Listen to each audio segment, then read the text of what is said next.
მე არავის არ ვაშინებ.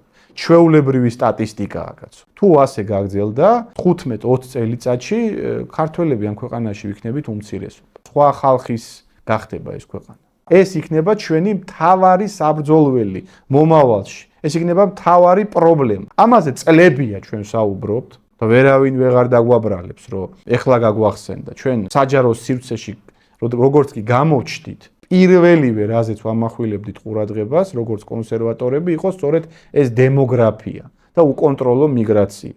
უბრალოდ მაშინ ეს საკითხი ასე მწლავედ არ იდგა.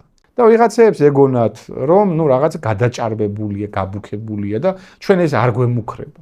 აი ეს არ მოხდება. ზოგადად ჩვეულებრივ ადამიანს ახასიათებს ეგ ფსიქოლოგიური მდგომარეობა, როდესაც მაინც შენს თავს ამშვიდებ. სიკვდილ სიცოცხლის ამბავია. საერთოდ აქ რამოდენიმე ათეულ წელიწადში ამ ქვეყანას საქართველოს ერქმევა თუ სხვა რაღაცა მაგაზე აქვს საუბარი და ეს არ არის რაღაც გადაჭარბებული შეფასება.